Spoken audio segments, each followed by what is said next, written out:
Ladies and gentlemen, welcome to the LDP episode 13. We're very, very excited to be here. Wasn't sure that we'd even make it to a 13, but we're still running strong. Do have a little bit of announcement to make. Prezi J is taking a little bit of a hiatus from the podcast. Not sure when he'll be back, but until further notice, he will not be here. It will just be Total Sunbro and I. We are exploring the idea of bringing some guests on the podcast. So if you have someone that you think would be interested in being on the podcast, as well as someone that would fit in with us and our content that we produce, definitely drop a comment down below. Over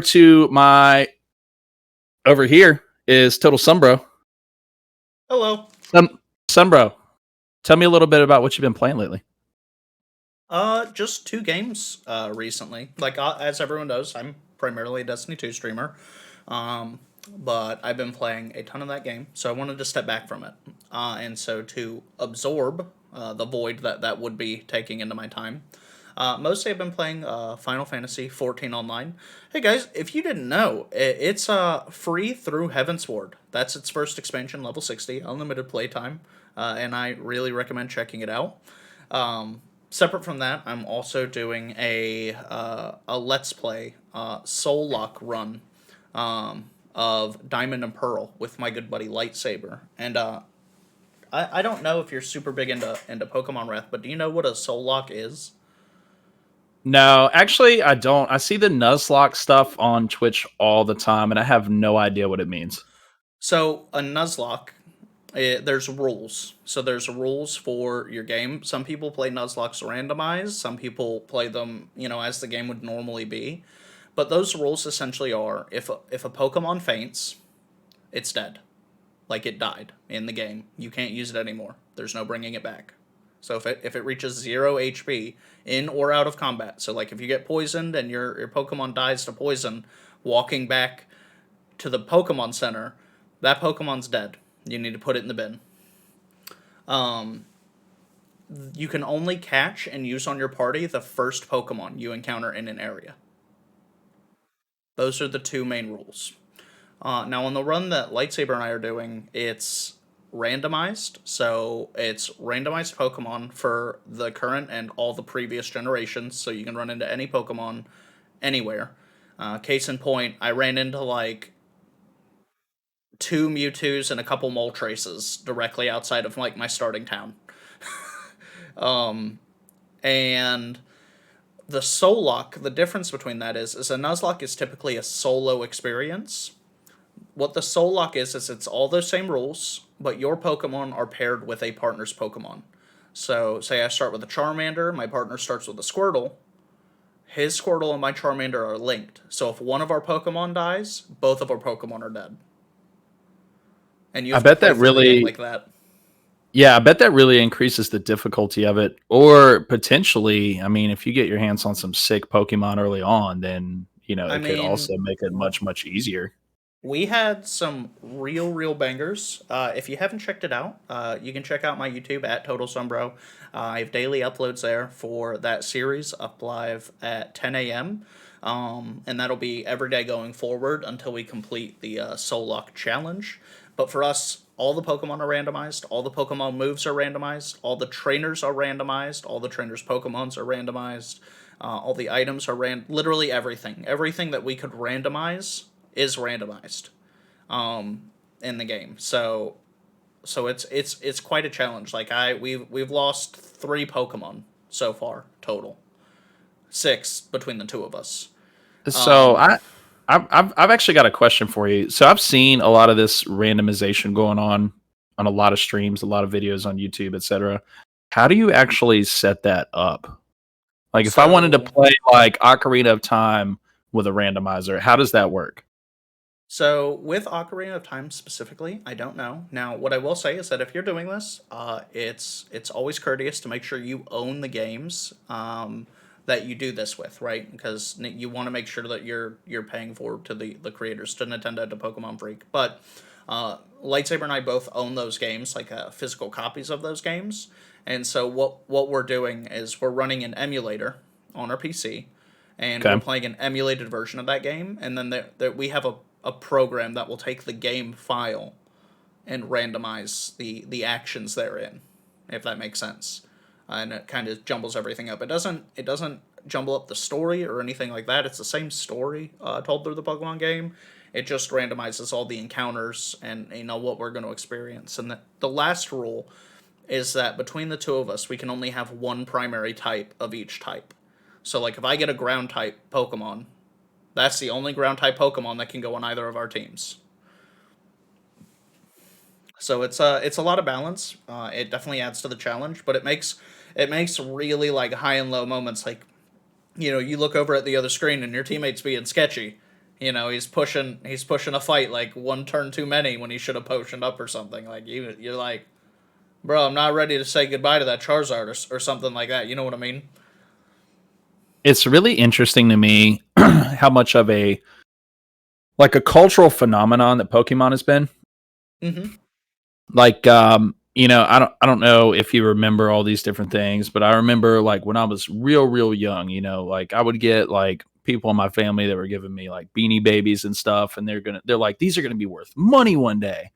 And then like you have baseball cards, and they're like, these are gonna be worth money one day. And then Pokemon cards, well, these aren't going to be worth anything one day. These are pretty much useless, is what anyone would tell you, right? Say that to like a shadowless first gen Charizard, lol. I know, but Pokemon has really endured where a lot of these other collectibles are just pretty much worthless now. You think about like Magic the Gathering. Magic the Gathering was kind of like I don't know, it was like the awkward cousin of Pokemon, you know what I mean? Mm-hmm. Well, I think And that then Digimon started with that, but I don't know if like a Digimon trading game ever took off. yeah, I don't think it did. And you also had Yu-Gi-Oh and all I this other used to different play stuff, that.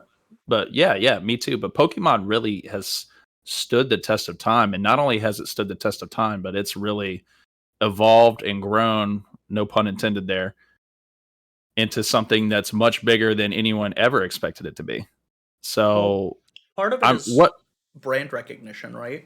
And then I think yeah. the other part is when Pokemon came out, like with handheld consoles, we grew up with that, and so like I know not all people our age are into it, right? But like I certainly have no shame in the fact that I enjoy playing a hard Pokemon run.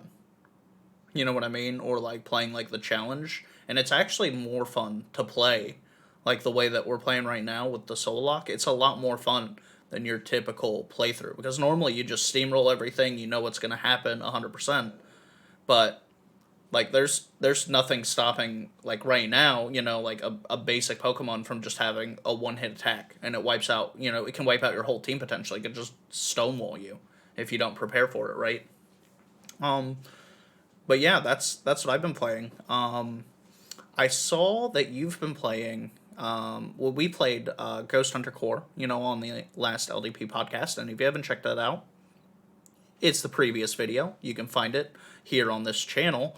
But I also saw a video that you posted today called Malum, and it looked like you were playing with a good buddy of both of ours, Green Ninja, and I was at work, so I was watching, but like look like I was working, so I was watching, but it looked like pretty polished for what I think is a small team that's making it, right? Can you tell me a little bit more about that? Yeah, I could be completely making this up right now because I don't really know, but I think it's a solo dev. If you look at the Discord, there's only one person with the developer role. So I think it's a solo dev. I'm assuming that they're probably using Unity assets, etc., kind of a la Phasmophobia and Ghost Hunter's Core and so many other games that use Unity assets. I mean, Mm-hmm. the accessibility of Unity really makes it so that anybody, if they want to, could make a game solo. So I understand them using that, but it's really it reminds me of a few other games that I've seen. It reminds me a little bit of Phasmophobia. It reminds me a little bit of Ghost Hunter's Core. It reminds me of Devour, games like that. But it's a 4-player co-op, and the whole idea is that you're going to have 3, 4, 5 demons on each given map. Those demons are all going to I'm sorry, path. 3, 4, or 5? Yes, yeah. That's where it's Is a there little a bit different primary from all those demon? games. There is a primary demon. Okay. Yep. Okay, so you want to deal with the main one, but like all of them can yeet you. Yes. So in the level that you saw me playing in that video, which was the hospital level, there was one that would randomly spawn and flash you. I'm not really sure what the deal with that thing was because it never attacked me. It just popped and then depopped and was like, I don't know. I don't want to say nude because it's not like you actually saw anything, but like it was basically just fleshy. You know what I mean? From top to bottom. Yeah. It looked like something you would see in American Horror Story. And then you have these little like crawly demons that didn't have any legs, and they would just be crawling through the map, slow AF, looking for you. And then you had the witch. So this is where it was really interesting was the witch could cast spells, so they could teleport into your room, which at one point in that video she did, but Ninja and I were both hiding behind objects, and I guess she didn't have line of sight and just left the room. So is it But she is it can, kind of like Phas in that way, where if you break line of sight and you hide successfully before like you draw attention, can it hear you? yeah. I don't know if it can hear me. I kind of don't think so. I feel like it should though. I think that would be a good addition to the game. But it can also teleport you, so there's really no like meta where you can just repeatedly go to one place and hide because it will just take you out of that spot and send you to some random room in the hospital or whatever map you're on, and you won't have any idea where you're at. And there was a couple instances where Green Ninja had gotten knocked Mm-hmm. and I had to go pick her up, but I couldn't find her very easily because it had teleported me to a random room and I Somewhere didn't know entirely where I was different. at. Yeah, I got a little confused as I was watching the video because you guys would be like, "Are you dead?" And she'd be like, "Yeah, I'm dead." And then like a couple seconds later, Yeah. you guys would be like, "Where are you?" And it'd be like, "Oh, I'm on the third floor or something like that." And it'd be so from a viewer perspective, it was a little like it's a really dark game, like not in Yeah. atmosphere, but like the game itself is very dark, so it can be hard to see details of like what's going on sometimes. I think. Yeah, it's definitely a darkness simulator. And the other map, I didn't make a video of this other map because so I saw two maps. I saw hospital and I saw bunker. So I'm looking at hospital, I'm like, that's just all sorts of stuff that I don't even want to, you know, don't even want to consider right now. Because I'm thinking like asylum type vibes, medical equipment, whatever. That's just like whenever that's put in a horror setting, it's always so It's spooky. so much So creepier, like the yeah, the so Silent Hill nurse, like that kind of thing. yeah. So I'm sitting there, I saw bunker. I'm like, yeah, let's try that. Let's do that first. So bunker was literally pitch black. If you shine your light near these mobs, they will see you. But if you keep your light off, they possibly won't see you, possibly may still suplex you. It just kind of depends on the situation. So But you at least have a chance, like if you're like stumbling around in the dark. right, hospital had exit lights everywhere. So red lights above the doors directing you to exit. So you could use those. Some rooms had candles in them, and very like Atmospheric lighting. I don't know. Yeah, like pentagram style summoning, banishing type candle situations going on, right? It had that going on. Bunker, we were in a pitch black room. If the light wasn't on, I couldn't see anything. Like Chloe got knocked right off the bat because she's shining her flashlight around, and there's like some 8 foot tall Titan just chilling in the lobby that goes and then basically knocks her immediately. And then I turn my light off and don't get attacked, even though it's right next to me and it growls and stumbles off. Sunbro, I could not even see her to pick her up. Like I had to find a med kit and then I had to find her and I could not see her. And that made it so difficult. So then when we swapped to the hospital level, that was a much better experience for us. In the video, it's kind of hard to tell. Mostly because I don't think the field of view is wide enough for people to really get a sense of like your surroundings. It's just very like tight and narrow. Yeah. But it is a lot easier to play because there is a little bit of atmospheric lighting to help you see even if your lights off. Okay. Is that do you see yourself playing a lot of that moving forward? Like, did you have a good enough time that you think you want to stick with it a little bit and see what the developer does? Yeah, I think I want to make some YouTube content. So I'm really trying to strategize like my channel and not only play content that I'm interested in, but also create content that has value and content that has value that won't be lost in a sea of other people's content. Because I don't know about you, I've seen a lot of big YouTubers that I'm watching their video, and it looks like something that like anybody could have made. But they've got Hmm. 100K subscribers, 200K subscribers, whatever, because they've been doing this for a hot minute now. Yep. So I'm trying to avoid those games where people like them are making videos, and I want to make videos for smaller games, games that maybe haven't taken off yet, games that have a smaller audience right now, but have a little bit more visibility to anyone that's looking for that sort of content, so they can see it and it's not lost. It's fair.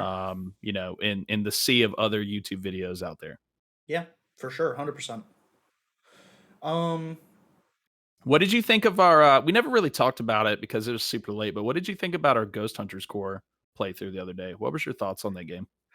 so it is, as it stands right now, 100% a better version of Phasmophobia. Yeah. As it stands right now. Now I know previous like a couple podcasts ago, and again, if you haven't listened to them, they're all fire, and you should go put them on your backlog right now. Separate from that though, um, Phasmophobia has some updates coming in the future sometime. And hopefully they make some of the changes. But like I really liked in Ghost Hunter Core that the ghosts or the entities were a lot less predictable. Like their pathing, they straight up could walk on the walls, walk on the ceiling, pretty much go wherever, would follow you out of the house. Like I think at one point I had some sort of I think we all wiped. I think all of us died, but I had a demon literally chasing me around our van, and I'm just like running for my life, timing my sprints, yelling out the incantations out of this book. Heather was sleeping and she got up to use the restroom in the middle of the night. And when I went to bed that night, she was like, "Were you summoning a demon?" That's amazing. She was like, "What were you reading?" And I was like, "Oh, we were playing a game." And she's like, "Sounded like you were performing an exorcism." And I was like, "I was." I was. So like that level of detail in the game and the additional I think dimension of not only identifying, what you're dealing with, but then actually dealing with it Mhm. is one of the things that gives that a cutting edge right now. Yeah, one thing I'll say is I think that the the dude that's making Ghost Hunters Core makes a better game. He makes a more fun game. The dude that's making Phasmophobia makes a more polished professional game. Because Phasmophobia runs way better. There's no like weird translation issues that I know of. Yeah, I didn't crash at all while we were playing, but I did have like you had talked about like you walk into a room and then suddenly your character's like turned around, Yeah, like yeah, back in a doorway or something. Like there was some weird hitching like that, and I think once they smooth that stuff out and the game runs a little better, yeah. it'll do a little bit better. I played it since then and it is running better now. They put like 2 or 3 patches out since then. Hmm. But to me, like Phasmophobia is a crisp, finished product. It's really not finished. They're really adding to it, every week, every month, whatever. They're working on adding new content. They're working on doing whatever. But this game is extremely playable right now. Whereas Ghost Hunters Core, I feel like that was kind of a rush job to get it out there. And, I would be curious to see how many people refunded that game just because of, I don't know if those issues were specific to me, but I think I've crashed in that game at least 15 times since I bought it. That's definitely something that'll hinder a player's experience, and that'll very quickly end the fun. And like I said, I didn't have that issue with Ghost Hunter Core specifically, but I love playing Destiny, and since the most recent like large annual update, Mm-hmm. Bro, I get hit with error codes so often. It's amazing. Like in the middle of Mm-hmm. like a raid or in the middle of like a competitive PvP match, I get booted for some error code, right? And like Right. I'm streaming, so I'm not dropping frames. Like my internet isn't cutting out. It's nothing network related. It's just for whatever Yeah. reason, like my connection to the game, and that will very quickly take the fun like out of your sales, like as a player, right? Oh yeah. Oh yeah. So I don't know. I'm curious to see what the response to this from Phasmophobia is going to be because you have D9 hiring two people about 3 to 4 weeks before Ghost Hunters Core came out. I'm not saying it's because of that he made the decision to hire people, I but honestly see him or her. I don't know. I don't want to misgender anyone, but I see yeah, them bringing on even more people and really trying to push out content. And I yeah, see them ultimately taking some of the things from Ghost Hunter Core and adopting them. I don't know if we'll ever see fighting the ghost in Phasmophobia. I think that'd be a good addition to that game. But like the unpredictability of the ghost and their behavior, like walking on the walls, walking on the ceiling, that will do a lot to, I think, enhance the fear factor of that right, game, right? right. Like, say you walk into one of the houses in Phasmo, like the house that you and I first played, right? Mhm. Say, What made us play that farmhouse, dude? That was so scary the first time we played it. That I was a think, horrible decision. I think we just picked that one. There's like no cover in that map. That's a terrible map to learn on. um, but like, picture instead of that girl like sprinting at us, Right, like picture her coming out of the door to the kitchen, running up the wall, and then like crawling backwards on the ceiling towards us. right. You know what I mean? I think it would have. I mean, it was scary. It was scary then. I think the impact of it would have been even more. You know what I mean? Yeah. One thing that I think that Phasmophobia should just straight yoink right out of Ghost Hunters Core is the different perspectives and sound design between the two are really interesting because Ghost Hunters Core takes the same principles that Phasmophobia would go by, right? The ambient sound, excuse me, the ambient sound, the noises that the ghost walking around, things like that. But then it puts in these like event sounds out of nowhere. These sounds can scare the hell out of you. Hmm. And that to me, that's more scary than anything crawling on the walls or ceiling. I think the sound design really is Like something that you hear the ghost like slam a door on the other side of the house, like rushing towards you or something. not it's not even that. Like it's not even logical sounds. It's just sounds that play when the ghost does something. Like it could be something as little as, like squeaking metal, Yeah. which obviously could be logical, but you don't really know what's going on, so you're not sure. But then they'll have like these real dramatic, like stinger sounds, like I don't even know how to emulate them or imitate them other than to play the game and see for yourself. But when there's a real big event that happens, like it'll play sounds that might as well be scare alerts. Like if you're a Twitch streamer and you got scare alerts, you know what I'm talking about. Like your chatters can pay bits or channel points or whatever to use them. Hmm. It's basically the same thing. I think Phasmophobia should just yoink that, in my opinion. I don't know. I just think Yeah. that to me that Yeah. No. scares me No. more than like the visuals. Yeah. Well, I mean, that definitely like it puts the like fear like in your stomach. Like I think the first map that you, Prezi, and I did, we went into the house and like we're starting our like incantation out of the book, and Yeah. like you said, I can't put it into words. I can't remember exact. I remember the feeling more than Right. I remember the sound. But Right. like there was a sound in the direction that the ghost was coming from, and you were like, "It's coming." Right. Like you knew, Mhm. right? And Right. like it was apparent, right? It's not like you knew just because like you had played a couple rounds already. Like you could tell, like, oh, something is quickly coming at me. So, one thing that I know is on a lot of people's minds right now, and this is a bit of a segue out of that topic, but I don't know about you, Sunbro, but I've seen my Twitter feed blown up about Activision Blizzard. Yeah, And let me bring yeah, that yeah, up for everyone. yeah. So, do you let yeah, you go ahead, take the reins on this. Well, so I don't know the specifics well enough to speak about it, but there is a lawsuit against Activision Blizzard right now for the working conditions. It does have to do with trigger warnings here, so you may Thank you. want to skip 10 minutes ahead if you want to avoid this topic, but there are mentions of sexual harassment, rape, suicide, etc., all of that below. So keep that in mind. If that's a trigger for you, may want to avoid it.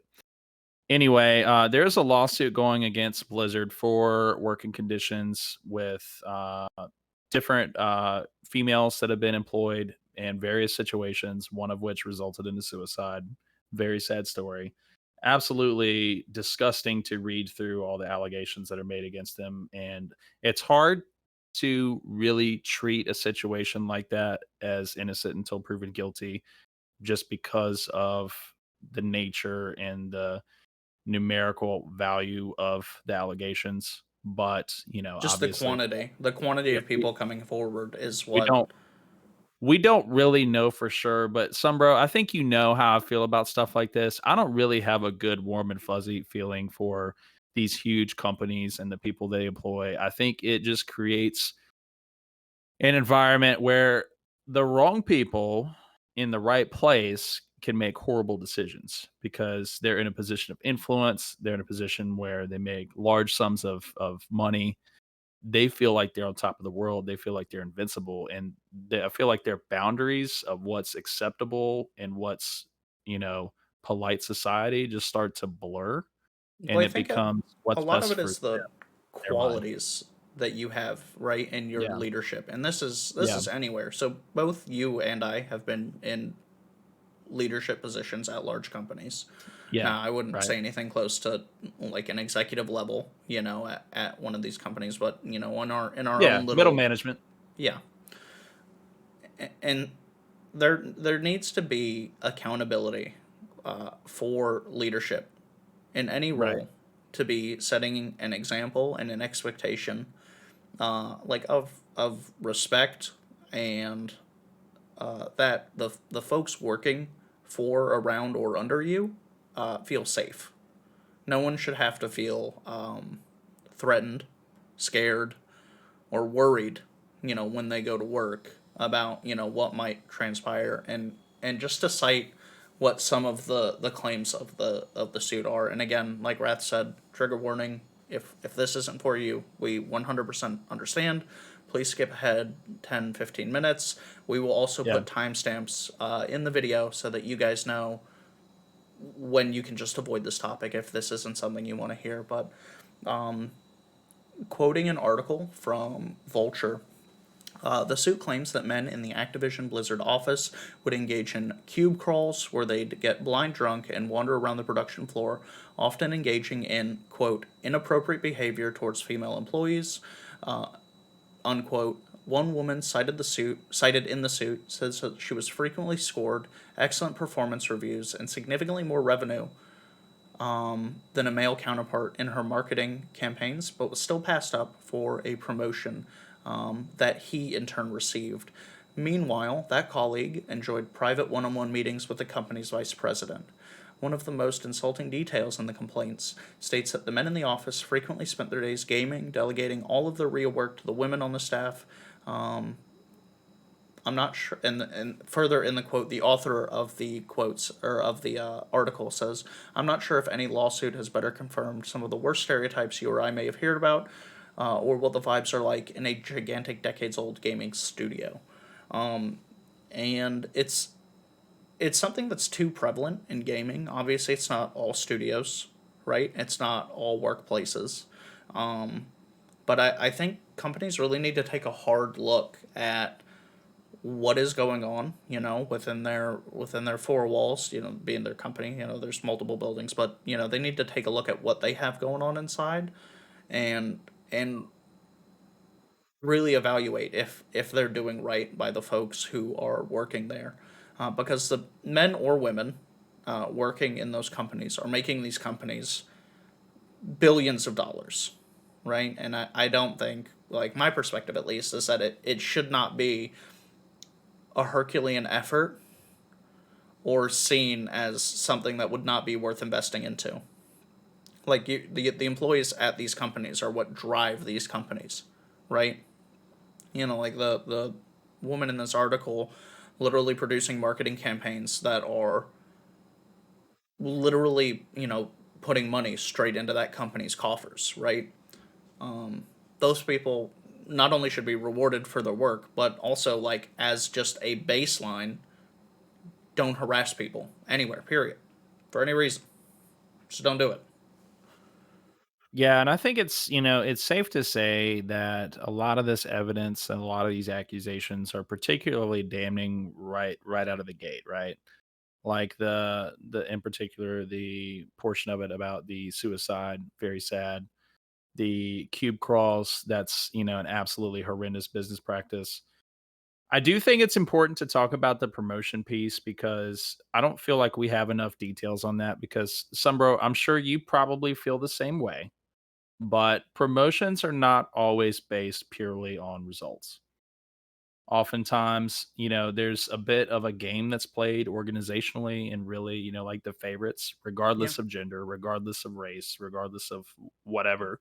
Whatever the situation, there's always Right. politics involved, and Right. folks will be playing Yeah. that game. Yes, and it's not always about results, and you could put that stuff on paper and you could make that argument, and at the end of the day, that particular fact about life is never gonna change. However, I do think that if we're looking at the roster of Activision Blizzard and the role of, males, females, etcetera, in the workplace, I'm guessing, and this is just a guess, that this allegation is probably also an issue just because I'm assuming that it is very male dominated industry. Yep. Um, so further on in the article, it says the darkest incident in the complaint, and we've said it multiple times now, but again, trigger warnings, timestamps. The darkest incident in the complaint centers around a female employee who tragically died by suicide while on a business trip with a male supervisor who allegedly brought butt plugs and lubricant with him. It's all really, really bad, made worse by this gross defensive statement released by the corporation. And basically, Activision Blizzard here is admonishing themselves, basically saying, look, we're fully cooperating, with the investigation, as well as, meeting all, everything that we need to, as far as, what happened, and figuring out how to avoid it in the future. They're basically saying they're doing everything they can. My argument against that, though, is that for behavior so egregious that it would drive someone to something like suicide, that's clearly something that was viewed as okay, or, at best, a blind eye was turned towards that behavior, right? And the supervisor in question is not named here, but I would be willing to bet there were a number of complaints against that individual, right? That is not behavior that comes out of the blue. I can't I can't fathom, like, doing that, like, on a work trip. You know what I mean? I just think it's a real problem when we get some of these like executive level leaders, even if they're not at the top of the food chain per se, but they're pushing the ceiling, so to speak. I think you got a real problem when you give people that much money and that much power and that much authority over a business. And the type of people that are sometimes attracted to that sort of job are not always the type of people that should be doing that sort of job. And the type of people that should be doing that job often are not attracted to it. So I think it's a real problem. And not only for Activision Blizzard, I think we're going to find this coming out in many other companies as well. But it's very sad. And I think the game industry as a whole really needs to look in the mirror and look inwards because no one should have to deal with that stuff at work. That's not what work is for. For many people, they have issues going on in their personal life. They've got things going on at home. That work is their escape from those things, and they shouldn't have to go from you know, the pot into the fire. It's really well said. Um, I don't know that there's anything left to say on this particular topic. We did want people to be aware. Um, in the description, we'll put some links to some articles where you guys can do further research if you want to look into it. Um, and I'd really want to talk to some of you about what we can do as gamers, like in the community, what we can do to do better. I know that Wrath and I each try to make, both of our streams, both of our communities, places where everyone is welcome. Um, and what can we do to adjust the culture around gaming away from some of that reprehensible behavior, right? But along the lines of Into the Fire, I want to talk a little bit about New World and how it Look is. at that segue, Sunbro. That was smooth. That was smooth. I want to. Because Yeah. I know where you're going with this, so I know exactly why you said it like that. I want to talk about New World burning folks' graphics cards completely up. So it's not happening with all graphics cards. It's more an issue with really high end graphics cards. Most of what I've seen reported are like 3090s, which not a lot of people have. But if you do have, like, that was an investment, right? And so basically, the issue is that when you load into the game for some cards, it's not limiting your FPS in the title menu of the game. And so these cards are trying to render the title menu at like 9,000 plus frames per second. And it's literally just killing, it's insta killing the card because 9,000 frames per second. That's amazing.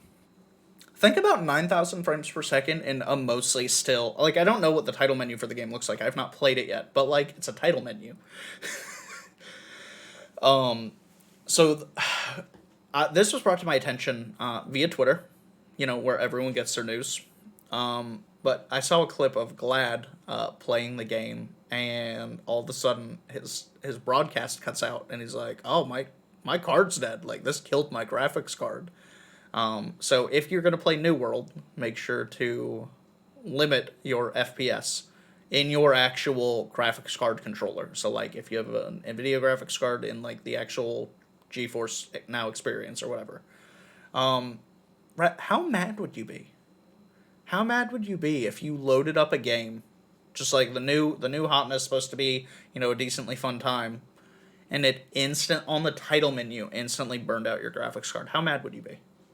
So to me, I'm sitting here thinking to myself, anyone that's got like $2,000 just to invest in their GPU probably isn't hurting that much because of this situation. I'm just throwing that out there. That's a very large price tag for one PC component. But I wanna start out by saying I put a $2,400 graphics card into my PC before the 3030 series came out. I mean, I'm just saying here, Sunbro, that you did that literally like 2 months before the 3000 series came out, so that was your fault. I know. But, Well, I couldn't get them anyway. but, yeah, but that being said, if I was in a situation where like I took my piggy bank, smashed it open, and I had just enough for a 3090 and it burned up, yeah, I would be really, really, really mad. I would be phoning up Bezos on his phallic ship in space and asking him for a new GPU. I would be phoning him up right then. Do you Hey, think Bezos, Amazon's gonna do anything for these people? no, no. Do you First think of all, there's a potential suit? I mean, is anyone going to spend thousands of dollars to get a 2000 plus dollar card replaced? Probably not. If it was a ten or $15,000 PC component, I could see it, but their lawyer fees will eat that up. And you're talking about suing Amazon. You think Amazon doesn't have the legal capacity to just drag that out until you run out of money? Well, You know what I honestly, mean? they probably wrote it into the EULA that they're not.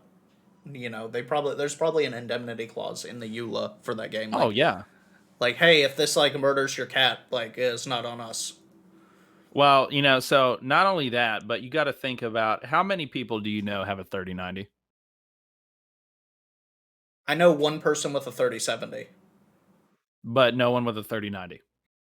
I don't think so. So, so my point is that how many people actually own a 3090, and how many people own a 3090 and tried the beta of New World? It's probably a small number, So relatively. it's not even big enough to make like headline news. Like you're not going to see this anywhere. If it was burning up like GTX 1650s or something like that, or 970s or whatever, like then you could, I would see at that point because a lot more people probably have those cards. But I just don't see it really being that big of a headline for Amazon because the amount of people that have those cards and play that game is probably, under 1,000 people worldwide. If I had to guess, I'm just throwing a guess out there, but I'm assuming it's not too many. What else does the article say? So a player named Goats rebooted their PC, played a few games without issue, and then tried to load New World again. Quote, this time I heard a loud pop, and now my 3090 won't get past post on boot up. This is the second 3090 Ultra directly from EVGA to die while playing or attempting to play New World. My first one died during Alpha, but I was able to play that for a week or so before that happened. That's What kind of amazing. what kind of ringer is this putting? Like what is it? Like what? Like what kind of stress is Y- that You know, game? honestly, like I would have expected that to happen during Cyberpunk. You know Yeah, what I mean? that's what I'm saying. Like That's what Cyberpunk I didn't would have even. expected. If something was going to do that to a card, I would have expected it to be Cyberpunk, not 2021 WoW. So it does say it seems to specifically be EVGA 3090s. Ah, okay. Interesting.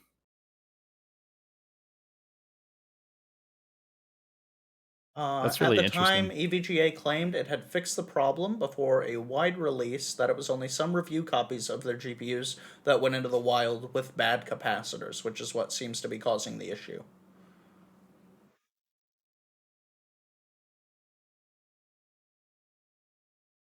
So let's do Uh, this. Can we look up how many sales of 3090s there have been yeah, this year? yeah, you can do that. I'm just curious because earlier kind of pulled that number out of nowhere, if you know what I mean. But I'm curious as to how many cards of that caliber are actually out there.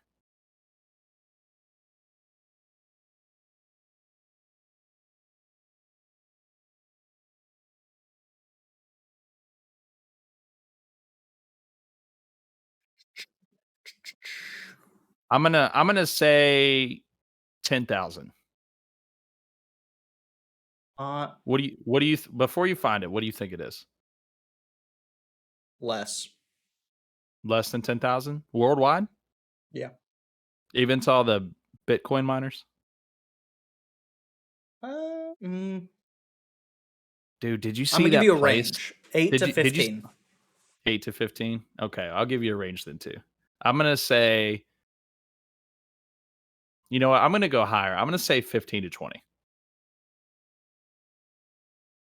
I'll take the high road here. Did you see that warehouse that they busted that had 4,000 PS4 Pros Yeah, but that person mining was. Bitcoin at the same time? Dude, I couldn't even believe that story when I read it.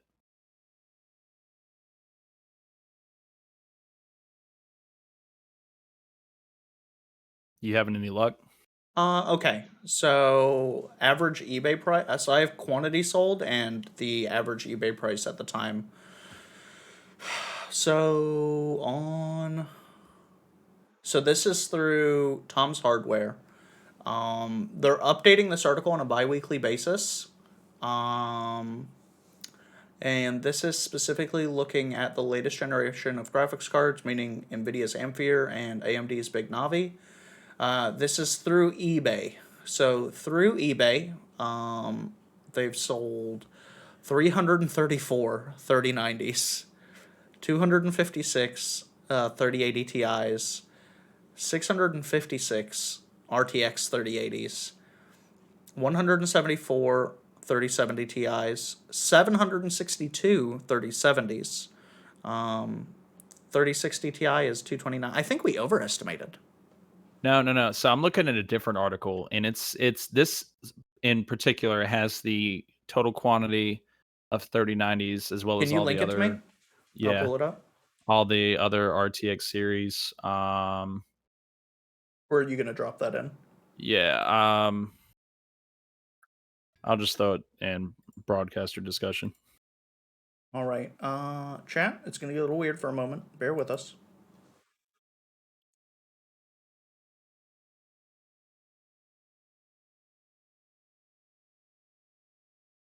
Okay, we're back. Nope. All right. So this is 14,000. the total number of times it's been sold on eBay. So you can Scalpers look have made at, almost $1 million on the 3060. Never mind, so they've made that's modest. Look at Scalpers the have made a total of 3080. yeah. Oh my goodness. So the far right column is profits. So if we're looking at the 3080, we're looking at a total sales value of 19,246,000 with an estimated profit of 6,313,000. So they're making like a 30% cut for scalping these cards. Yeah, I And if mean you look at the 3090, you're looking at 17,426,000 total sales with a 2,914,000 profit. So well, so really, the it seems scalper like markup on the yeah, 3090 looks like it's less. Like the 3090, if you wanted it, is MSRP for 1,500. It looks like scalpers are only pushing that up to 1,800. But if you look at freaking, um, if you look at the MSRP for yeah, the 3080, it's a $700 right. card that they're selling for almost $1,500. It's crazy. That's highway. That's robbery. Yeah, it's crazy. Do you now, and not to get into a super broad discussion, but do you Mhm. think that scalping in that way should be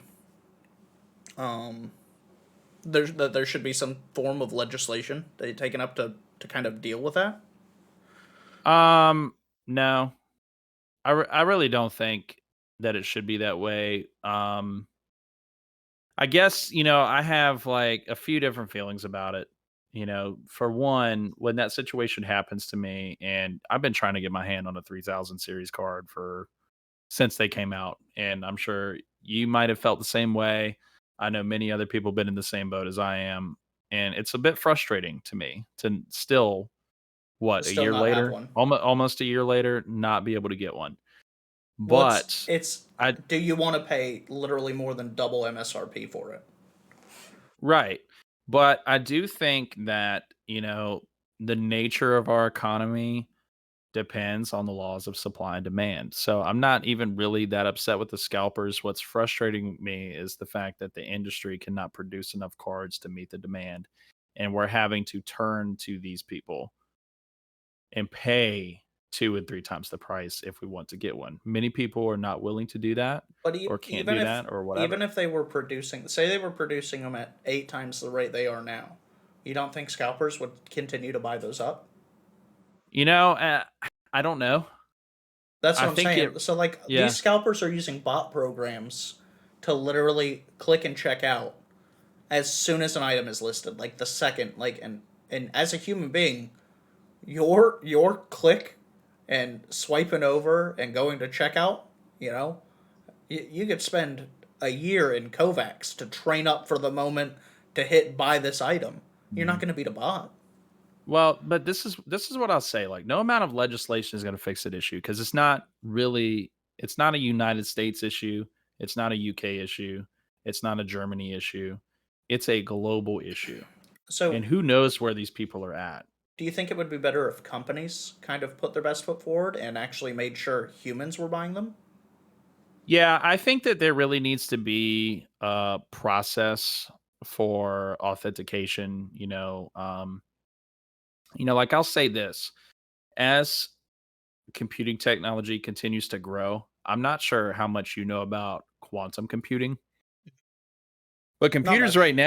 computers right now are computing in bits, right? The easiest way to think about that is they're operating, if we were looking at geometry, they're operating in the laws of a square, right? Like that's all they can do. They can draw a square and that's it. When you get to quantum computing, all of a sudden that square becomes a three-dimensional cube. So you're looking at many, many, many times the computational ability when quantum computing becomes something that is accessible to anyone outside of the people that are, developing it or people in the government that may be working with it or what have you. They're Okay. thinking in the next 10 years, quantum computing could be a real big problem for any company that has sensitive data because none of the technology that any company is using right now is going to be safe from the computational ability of quantum computing.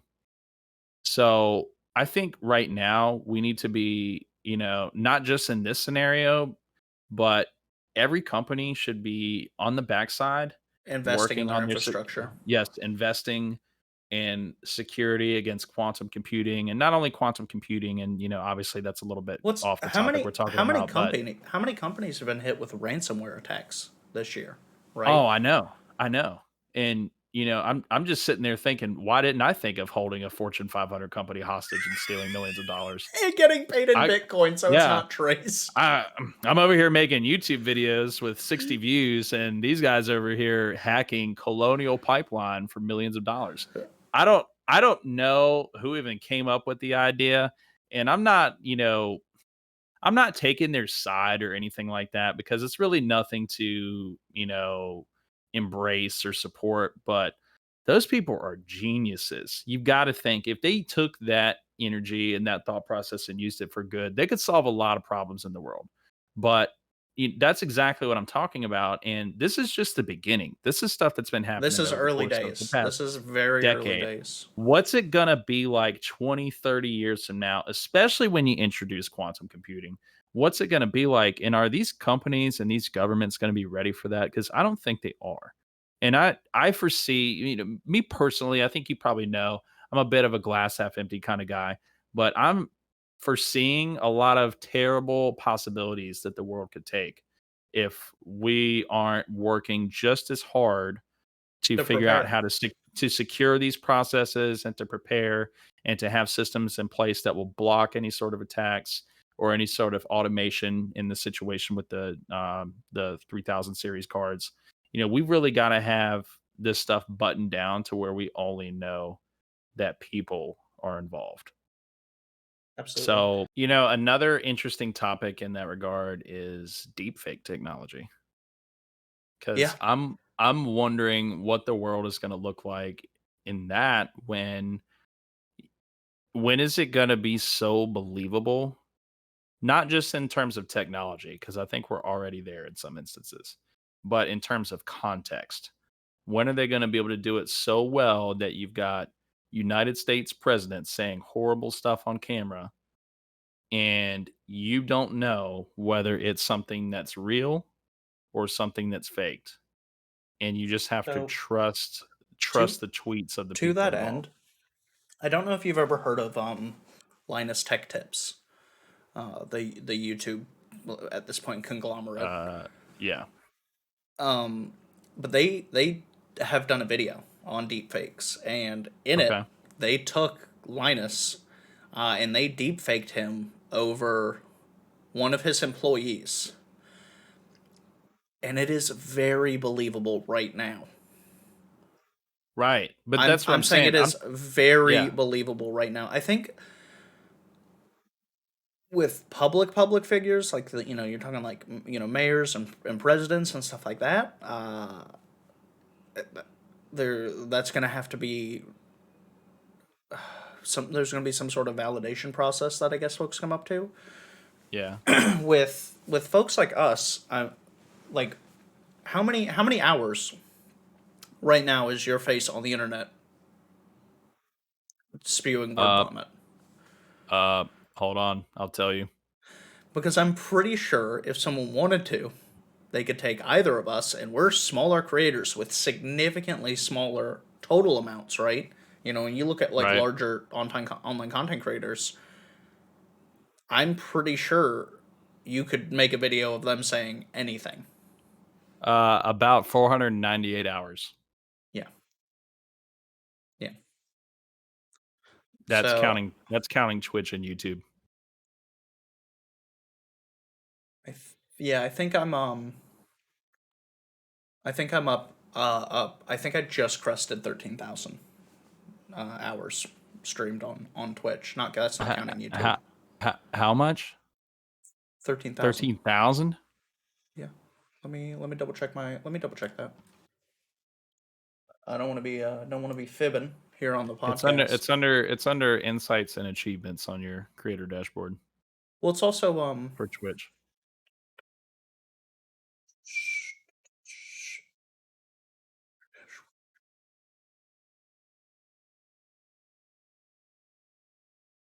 insights and achievements.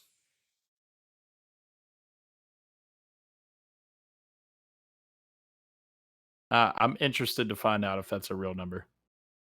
Oh, it's higher. My Are watched you hour. serious? Yeah, my watched hours is 15.11K. No, not watched hours. Look at the achievement's called the Empire Business. That talks about how many hours you've streamed for. Watch hours is how many times people have watched you cumulatively in hours. Oh, the last achievement I got was 2,000 hours, and I can no longer see like the Empire Business. So No you've maxed longer. out on that? You've Yeah, maxed out on that?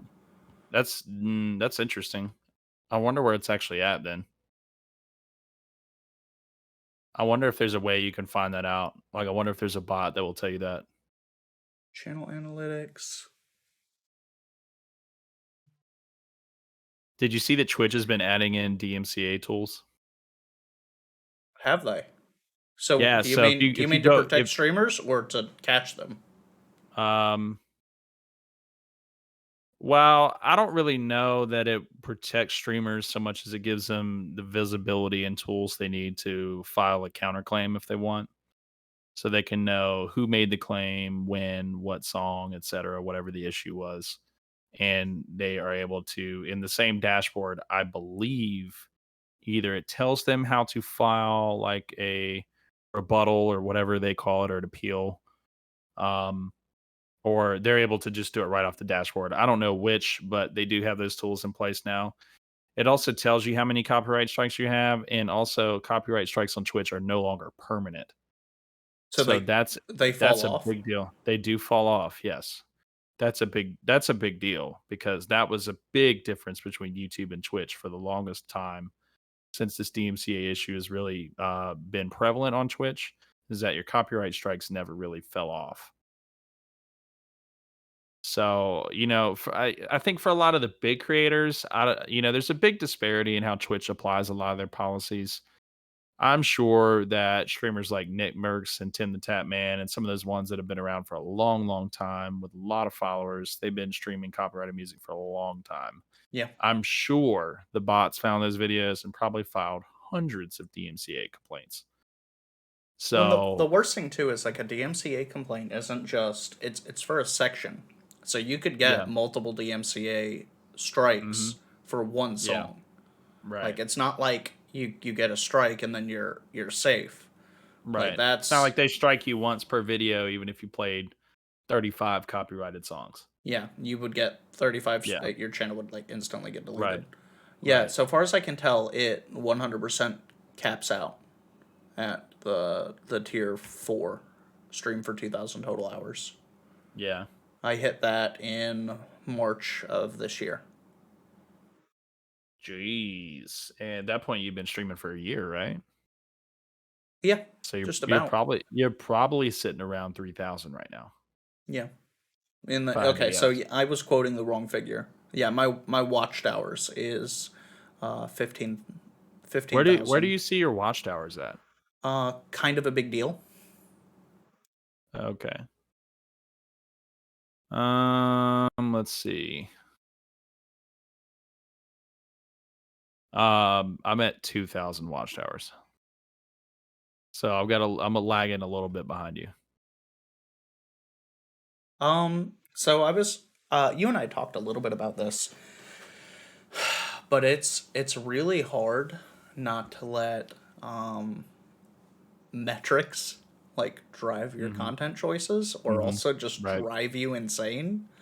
You Right. know, you'll be sometimes you have to resign yourself to, like, yeah, I'm dipping right now, right? And that's something very natural. I think that Right. happens, across the board. I think there's any number of factors, but I think you'll drive yourself insane trying to trying to figure out like what's going on. Obviously, you don't want to hands off the wheel completely, right? You want to be cognizant of Mhm. what's going on Right. and overarching patterns.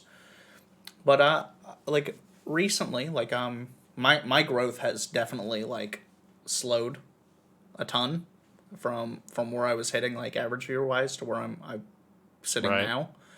Right. But I'm having a lot of fun with the games I'm playing, and I truly believe like if you're having fun and you're putting out good energy and good content, then folks will come. So I'm gonna keep sticking with that, and I'll check back in a year when I'm hopelessly stuck playing something because I'm not willing to go back. Yeah, I try to find, with like my streams, I try to find a middle ground between something that I think is, hold on one second.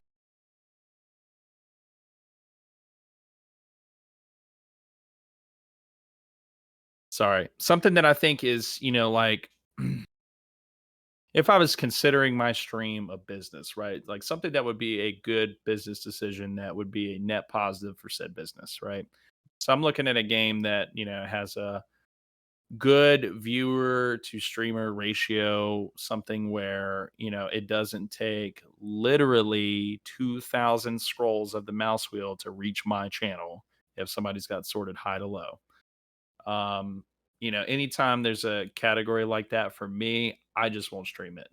Not saying that other people should follow that strategy because Sunbro, I think you and I are the same size. We have about the same amount of people that watch us day in and day out. So we're kind of similar in nature, even though we have different strategies. But, to me, I try to stream games that I enjoy and also games that are not saturated. So the wisdom, Yeah. because I spent a lot of time doing research and stuff when I was first starting, just to try to see what are best practices, Right. and the advice that I gathered was that you don't want to stream the most popular game on Twitch for that reason, that you don't want to jump into a market that's entirely oversaturated. But Right. a really good place to sit is, I think, between, like, if you're looking at categories on Twitch, between 8 and 16 in that category amount. That's like the sweet spot for discovery, for smaller streamers. So if you can find something that kind of fits that niche and fits your play style and your content, that's really like a sweet spot to sit. Because and if you go on Twitch, it's astounding the amount of people that are streaming to one person. So let alone like how thankful I am, to have 6 to 10 people take time out of their day, when I go live to come in and hang out and and talk to everyone. Yeah. So when you say 8 to 16, do you mean 8 to 16 people or what do you, Categories. what do you So mean? if you're ranking the Yeah. categories, the first Hmm. category is the top one on Twitch, and you're Hmm. listing them down by viewers Oh, between so 8 and it, 16. okay. Okay. That makes Like sense. those games are the sweet spot. Like whatever games are on that in that are not, there are not so many people watching it that it's going to be oversaturated or completely overtaken by larger streamers. Right. Right. Right. Yeah, another game that I really enjoy streaming a lot, although I don't always feel like it has the best discovery, but it's probably a pretty decent game in terms of being able to meet a few new people. It's just I don't think many people make it big off this game is Hunt Showdown. I know we've talked about this game before. I think you have it on console, I have it on PC, Yep. so we don't get to play it together. But Hunt Showdown, I really, really enjoy the vibes on that game. It is It's so such a tense good. experience. Yes, I mean, like That I don't. whole playthrough of like a round is literally a white knuckle Mhm. experience. You're just like, Yeah. Well, like I don't know about you, but between that game and if you've ever, I think you've seen the show True Detective. mhm, Like that does such a good job of illustrating like the ambiance that Louisiana has, as a state. Obviously, if you go to New Orleans or something like that, some like big city in Louisiana, probably don't feel anything like that. But I'm just sitting here, like looking at this, scenery and the ambiance that those games put out, and I feel like I'm there. And games that do those things and shows that do those things really well, like you can feel it. It's like an essence. that you can And like the atmosphere of it. yeah, yeah, and that like there's so few games that do that well. Hunt Showdown is extremely underrated. I remember Croxon was the first one that said something like that because I was playing GTFO. We were talking about what can make that game better, and he talked about how Hunt Showdown could easily, like a system that was in Hunt Showdown could easily fit in well with GTFO in terms of like progression. And I had not checked the game out to that point, so I checked it out later to see what he was talking about, and that game is so good. It's really good, but I'm really, really bad at it. Just the just the like the pressure of any Right, game like a right. roguelite or any because that game is kind of roguelite in that way where there's progression that you'll ultimately carry Yeah, over hunter yeah, to hunter. But if your hunter dies, well, you got to get a new one. yeah. And so there definitely is that like that weight, and it forces kind of dynamic gameplay in I think the decisions that you make, right? Mhm. Like if you're Yep. 30, 40 hours deep with a hunter, you might Right, think twice about, pushing into that town. It sounded like there were multiple people in there, in that town. You right. might be willing for a 1v1, but probably not willing to like throw a character away to get third partied or something. Yeah, I had, I'm pretty sure you might have seen it already, but I had a Your really, rage clip. really yeah, my rage clip. Yeah, oh my god. We had a lot of good gameplay that night too, and I think the following stream that I did for Hunt Showdown was just I had finished playing. I don't even remember what game I was playing, but I got tired of playing it, and I just wanted to play something solo for like the last hour of my stream. So I played some Hunt Showdown solo, and I've already expressed I'm not very good at the game. So what was funny about playing solos is it's different than playing the duos and trios because you have something called the Wellspring. So rather than killing a boss, it's kind of like King of the Hill, so to speak, where you hmm capture the Wellspring, you've got it, you're on the map to everybody. And you will basically increase in energy while you deplete the wellspring, but the last person holding that wellspring when it empties is the one that wins. So I had 2 games in a row back to back where I charged in like the last 20 seconds of the wellspring being there hmm and knifed these kids to death. I knew that if I got in a gunfight, I would miss. So I just bunny hop strafed like this with a knife. At one Just point, CS:GO them. yeah, yes. And at one point, I literally slashed a lantern open. I don't know how I did that with a knife, but I cut a lantern open. It burst into Spread. flames. It dotted this kid to death. And then I'm burning with the wellspring on me, getting chased by the only other person in the game. Oh my goodness. And I'm trying to like put myself out. You know what I mean? I'm trying to like, You're like but I batting can't down. stop. I can't stop long enough to do it Yeah, because they're this right kid is on like you. right on me, right on me. So I'm just running around burning. And finally, I had done so many loops through these buildings in different directions and different floors and jumped down to the bottom that they didn't know where they didn't know exactly where I was and they couldn't find me fast enough before I won the game. So I had 2 games in a row like that. And that was the most satisfying victories I've had in a game in a long time. Partially because it was Hunt Showdown and that game just does a really good job of making you feel that way. And partially because I literally CS:GO knifed these kids in a shooting game.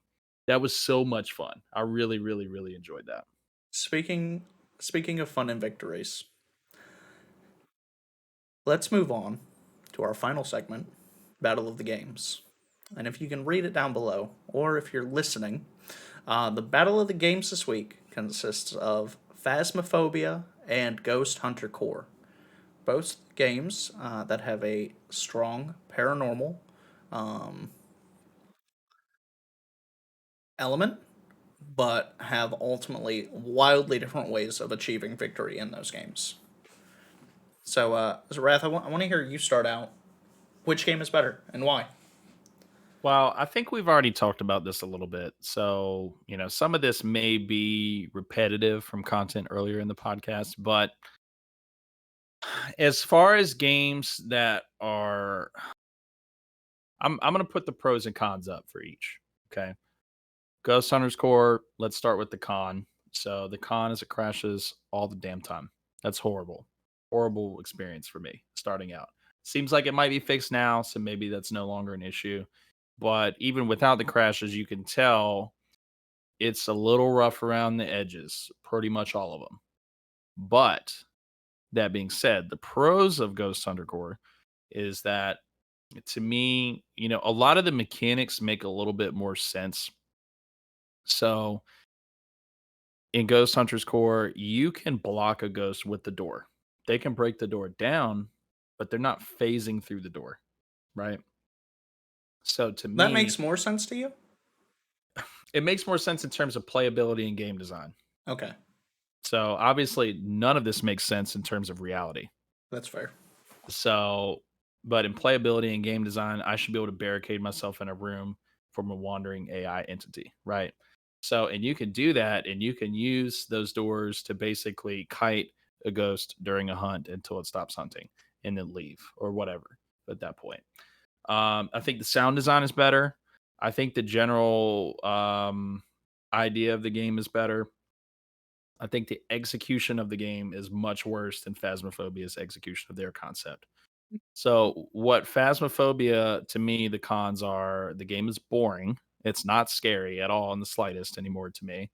Um, yeah, I mean, that's pretty much the cons. And, maybe this is more realistic when you consider the idea of a ghost, but it seems like doors don't do anything to stop it. Do So, you think Phasmophobia could punch up the fear factor by making the ghosts more because the ghosts are a lot more aggressive in Ghost Hunter Core. yeah, Like we I started a th- round and I walked in reading a book and it was on us instantly.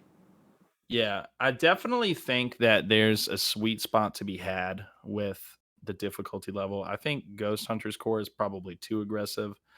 I think Phasmophobia is too timid.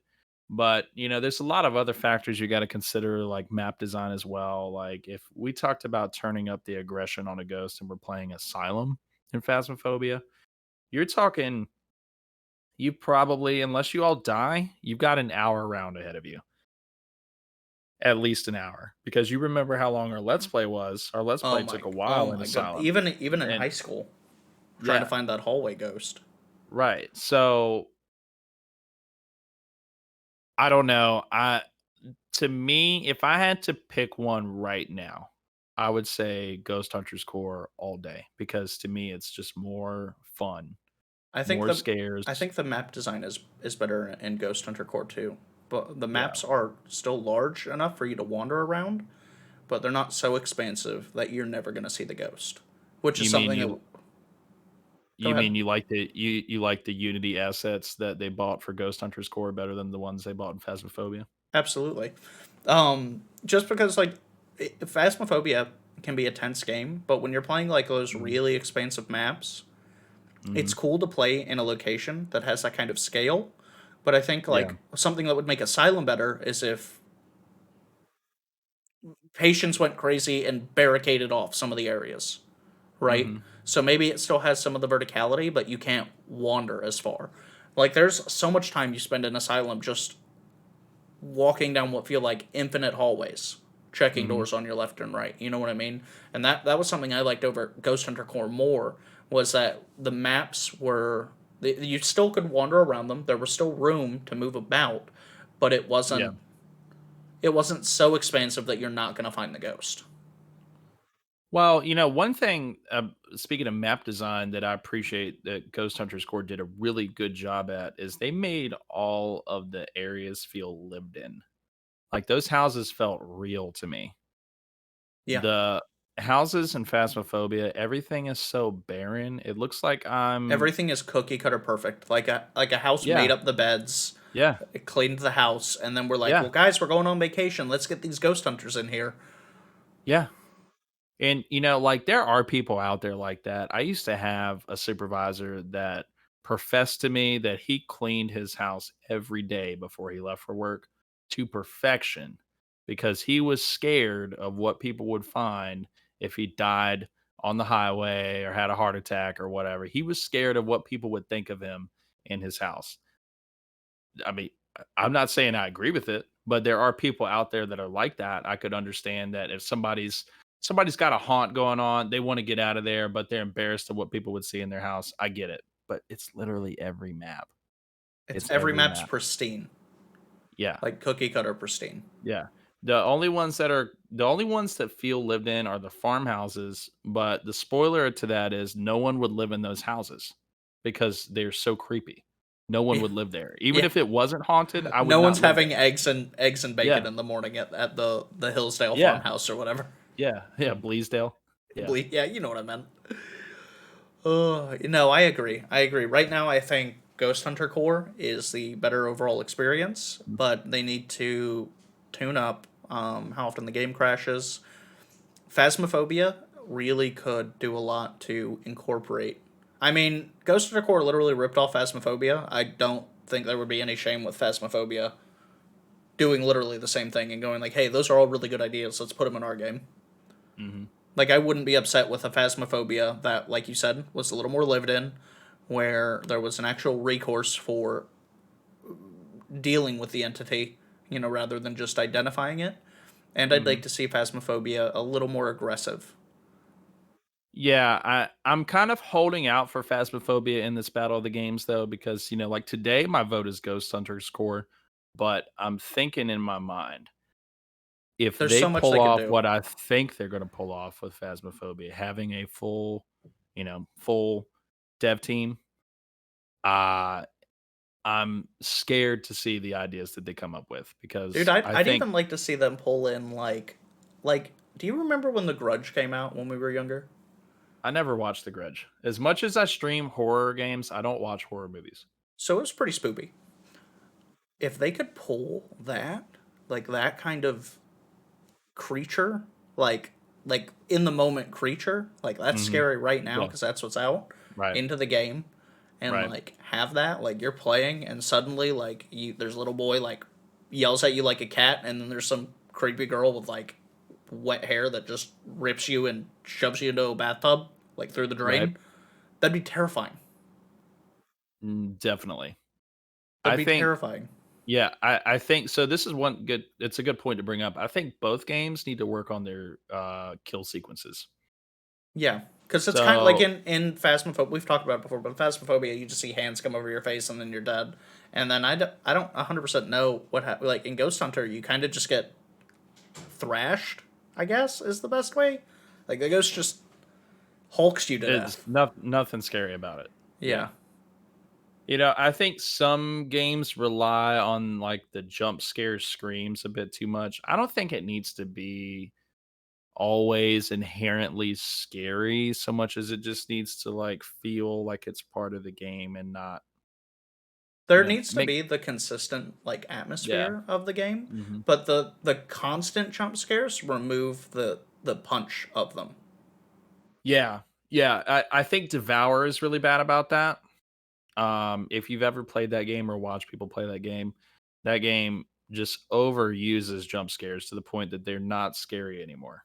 You like see it and you're like, oh, there's another creepy Yeah, demon. yeah, yeah. So are Oh we my voting on Ghost Hunters Core as the tentative with winner for right now? with three asterisks directly by, yeah, I'm gonna go Or with Ghost we Hunter may Core. we may revisit this topic later. I Yeah, mean, I think it's a good comparison to make because the two let's plays that we've done have been these two games. They're that's both fair. very similar, so I think it's a good topic to cover. Well, on that, guys, I know this episode was a little longer than usual. But we do appreciate absolutely everyone that tuned in and hung out. My name's Total Sunbro. And my name is Rathagen. Thank you guys for joining us here on the Loot Drop Podcast. You all take care. Cheers.